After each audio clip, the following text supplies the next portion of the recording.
आप सभी का अभिनव स्टडी सेंटर में स्वागत है। स्टूडेंट्स, आज हम क्वेश्चन नंबर 8 के आगे के प्रश्नों को हल करना शुरू करेंगे। तो स्टूडेंट्स चलिए शुरू करते हैं। क्वेश्चन नंबर 9 स्टूडेंट्स देखिए क्या कह रहा है। 60 मीटर ऊंची किसी पहाड़ी की चोटी से किसी मीनार की चोटी और आधार के अवनमन कोण क्रमशः 30 अंश और 60 अंश है, तो मीनार की ऊंचाई ज्ञात करनी है। तो स्टूडेंट्स चलिए इसको हल करना शुरू करते हैं। देखिए स्टूडेंट्स, एक चित्र हमने खींचा है जिसमें BC एक पहाड़ी को प्रदर्शित करता है और AD जो है एक मीनार को प्रदर्शित करता है। CD और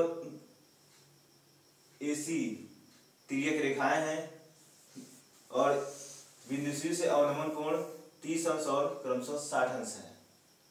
तो चलिए स्टूडेंट्स पहले हम भाषा लिख लेते हैं कि BC व AD पहाड़ी तथा मीनार को प्रदर्शित करते हैं और CD AC तिर्यक रेखाएं हैं।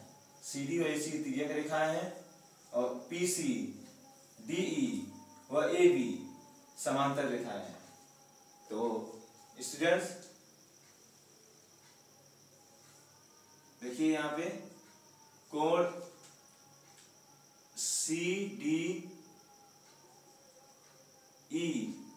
बराबर कोण CAB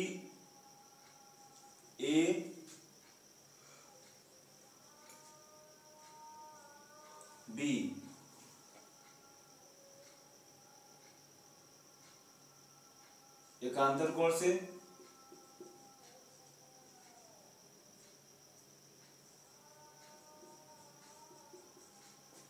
ये देखिए स्टूडेंट्स, ये 30 अंश के बराबर हो जाएगा।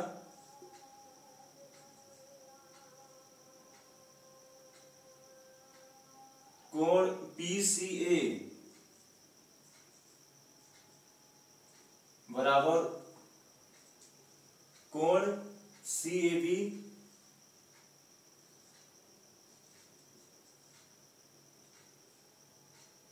साठ अंश, ये भी एकांतर कोण से हो जाएगा।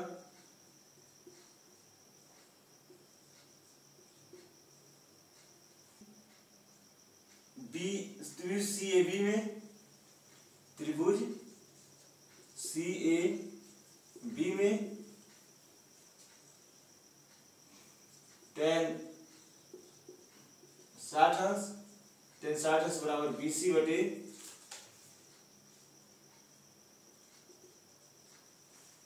AB। tan 60 अंश का मान होता है कड़ी में 3, BC का मान 60 और AB का मान हमें ज्ञात करना है। तो AB का मान स्टूडेंट्स हो जाएगा यहाँ से 60 बटे कड़ी में 3। स्टूडेंट्स AB बराबर DE, क्योंकि AB बराबर DE, DE बराबर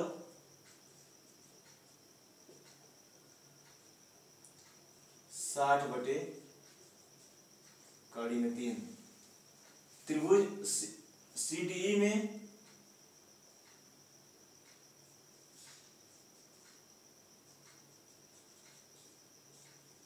त्रिभुज CDE में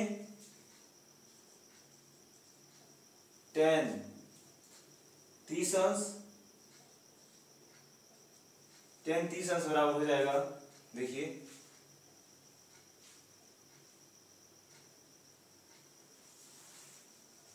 CE बटे DE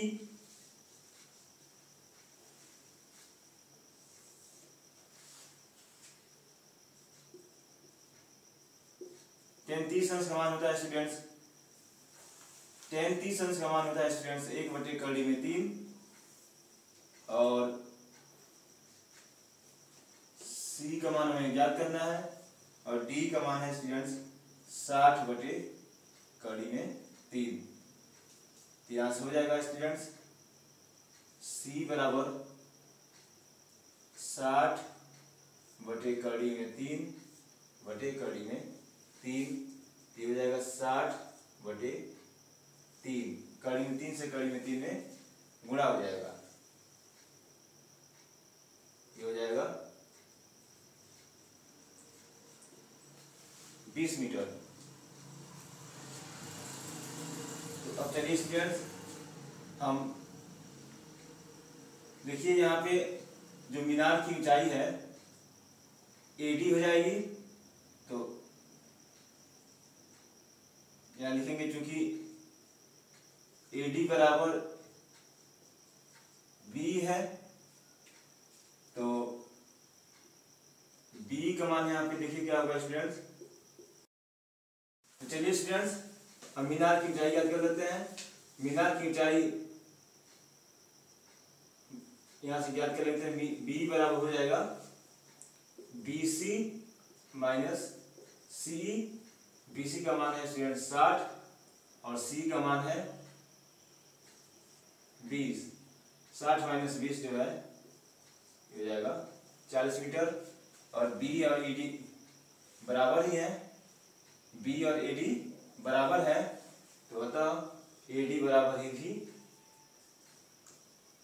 40 मीटर ही होगा। क्या लिखेंगे, अतः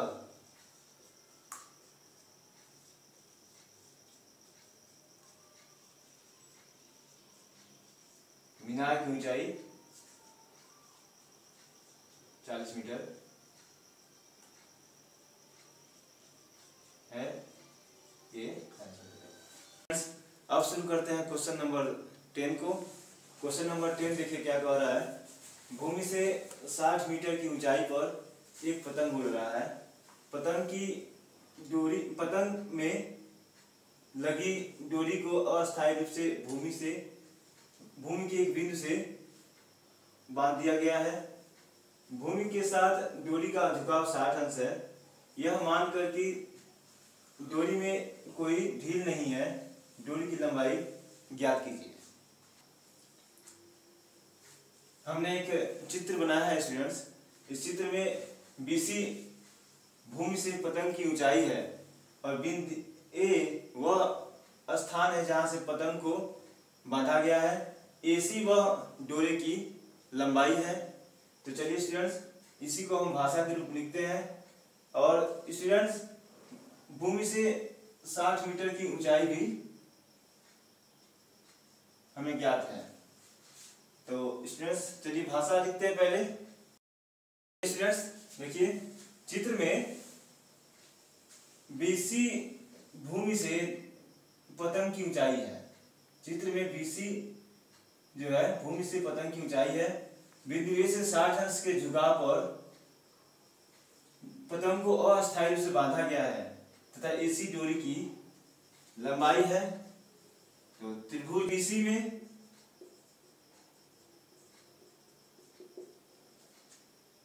हमें AC का मान ज्ञात करना है। तो यहाँ पर हम स्टूडेंट्स ले लेंगे साइन 60 अंश। साइन 60 अंश बराबर होगा, हो जाएगा स्टूडेंट्स BC बटे AC। और BC का मान है हमारे पास 60 और AC का मान हमें ज्ञात करना है। और साइन 60 अंश का मान स्टूडेंट्स होता है कड़ी में 3 बटे 2।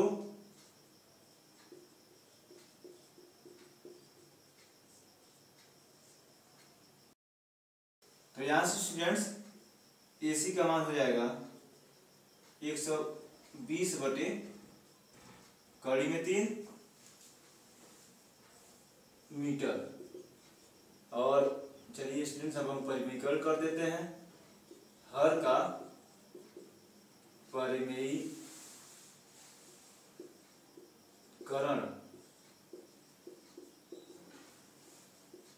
करने पर AC बराबर 120 बटे कड़ी में 3 गुणिये कड़ी में 3 बटे कड़ी में 3। ये हो जाएगा 120 कड़ी में 3 बटे 3, 40 कड़ी में 3 मीटर। तो यहाँ लिख देंगे स्टूडेंट्स कि अतः